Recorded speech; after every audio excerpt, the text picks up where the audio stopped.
and we are back to the Total Theater Tony special. We've been talking to a lot of people who are involved in Broadway, reviewing Broadway, creating shows, coming to New York. Well, let's move away from New York, because for the past bunch of years, theater hasn't just meant Manhattan and a few blocks right across 8th and 7th Avenue in the 40s. It's gone all over the country, regionally. And so last year it was a lot of fun to talk to a Chicago critic and learn about what was going on there, because Looking Glass Theater took the Regional Theater Tony Award last year. This time I want to talk to sort of a neighboring city critic in Milwaukee, because a group of people that I belong with, the American Theater Critics Association, will be visiting Milwaukee in just a week or two. And so, what better way to find out about Milwaukee theater and the season there than Anne Siegel? She has written for many years for TotalTheater.com. She also writes for The Shepherd, which is an alternative weekly in Milwaukee, and she's a former member of the board at the American Theater Critics Association. So welcome to the neighborhood, Anne Siegel. Hey, Anne, how are you? I'm doing great, Dave. Thanks a lot. So are you completely, underwater and suffocating with all the work that you have to do to bring in 50 theater critics into Milwaukee for a couple of days? No, not at all. I just wish we had more theater to offer you, because typically the summer, we get long, hard winters here. So when it comes to summer, everybody is at a summertime festival or the ballpark or doing something else. So theater takes a little bit of a breather in June and July, and then kicks up again in August. Well, is Milwaukee Rep active, or are they kind of quiet too? They're dark. Oh, they're dark. Wow. How was the Milwaukee Rep season this year? Well, the entire season across the board has been excellent, and we have a new artistic director at the Milwaukee Repertory Theater. By the way, that is our largest flagship theater, and it runs 3 stages. And the new artistic director is Mark Clements, and his background is in musical comedy, among other types of theater. And for the first time ever, he has brought musicals into Milwaukee, into that particular space. Huh. And has he done a good job of it? Yeah, he kind of cut his teeth by doing Cabaret 2 years ago, and then this last year he really hit his stride and did a wonderful job of Next to Normal. And one of the things that, as a critic, I don't believe I have ever seen in Milwaukee is that the actor who plays sort of the ghost of the sun in that show, the one I saw on Broadway was the same one that I saw in Milwaukee. I mean, and this wasn't like a national tour. This was a stand-up separate production in Milwaukee. Absolutely. Huh.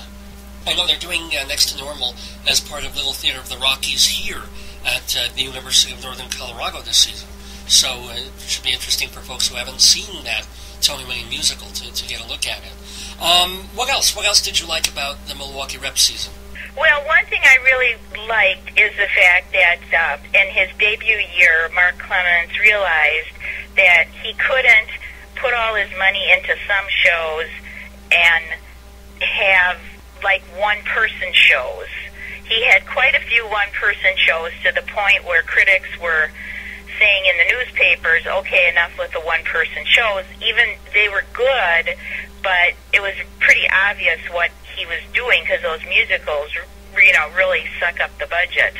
So I would say everything the Rep did was very stellar this year, in addition to the Next to Normal.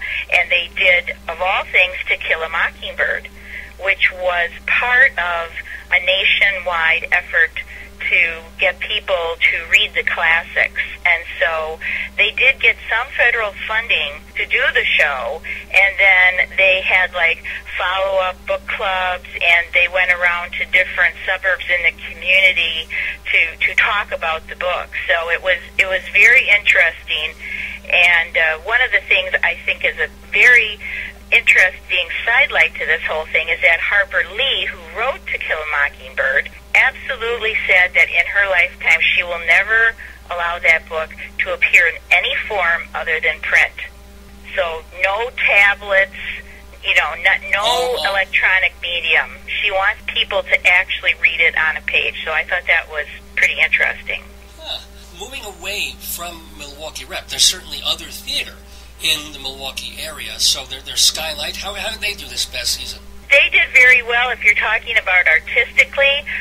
Financially, I know all the theaters feel like they are really stressed in terms of finding financial resources, but Skylight has done a wonderful job. They do a mix of plays, musicals, and operas, and they did Daddy Longlegs, which is an up-and-coming opera that if it hasn't been in New York already, it's coming to New York, and so we kind of got a little preview of that, and then right now they're in the middle of their run of Sunday in the Park with George, and they're doing a great job with that too.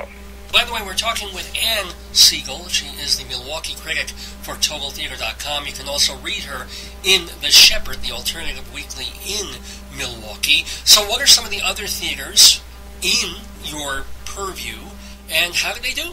Well, we certainly will never rival Chicago in terms of the number of theaters. We do have more than a dozen equity companies, and I personally go to theater at least once a week, with the exception of June and July, when everything kind of takes a little bit of a break. And one of the reasons it takes a break is that we have a very popular outdoor theater called the American Players Theater in Spring Green, Wisconsin, which is where Frank Lloyd Wright set up his Taliesin. And so that it's very scenic, and they have both indoor and outdoor theaters. And so a lot of the Milwaukee actors decamp and go appear in shows in this outdoor, very idyllic environment. In addition to the Milwaukee Rep, we have theaters that cater to almost every taste, and the news that just came out today is that one of our theaters, called Renaissance Theater Works, just received a $10,000 national grant from the Schubert Organization. Oh. What has their work been like, Renaissance? Well, they kind of have shifted their mission.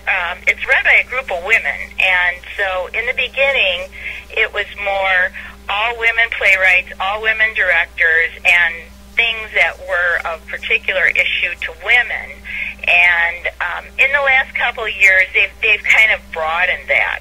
And so while you still see quite a few women directors and plays written by women, you're seeing more men on stage too. So their mission has broadened a bit, but they do great work, and they're considered really one of the top companies, and they've been around for over a decade. So this is not a newcomer to the theater scene. Cool. We've been talking about very Milwaukee-centric stuff in a way, but you do have touring houses out there, and I'm curious what shows from New York came to Milwaukee this past season, and how did you like them? Well, Milwaukee is in a very unfortunate geographic situation in that it is just at the boundary of the 90-mile limit where the producers feel that if people in Milwaukee really want to see a show, they'll go to Chicago to see it. And so things don't come here nearly as frequently as we would like or as soon. For example, we only saw Wicked this year. It ran for, at least 2 years in Chicago. And so they figured, well, anybody who's really interested in Wicked is going to go down to Chicago to see it. So in that respect, we get Jersey Boys, but that was new. We had never seen Jersey Boys. So a lot of shows that have been once or twice around the block, who have been to Minneapolis, they've been to Chicago, we have to kind of wait to see them. And that's been somewhat of a disappointment, although we do get the national tours, so we certainly are not getting bus and truck shows. We're getting very good quality shows. And do you recall the best one that you saw this year? I would have liked Mary Poppins if it was actually the script I didn't care for, so I can't really, ding the production. The production was A1. Disney always does such a fabulous job, and they throw a lot of money into it. And that was probably one of the recent biggest hits of the season. And we still have not gotten Billy Elliot. That's coming later this summer. So, as I said, it sometimes takes a while before we get to see everything that's in New York. Well, it's taken me 48 years to get to Milwaukee. I'm very excited about coming to your neck of the woods in just about 2 weeks. Even though it's a somewhat quiet time in the theater there, I'm certainly excited to visit, and you've certainly whet my appetite for what Milwaukee has to offer. So, Anne, I want to thank you so much for being part of the Total Theater Tony Show. Well, you're certainly welcome, David, and I do listen to your show, and I think it's great, and good luck to you with this particular broadcast.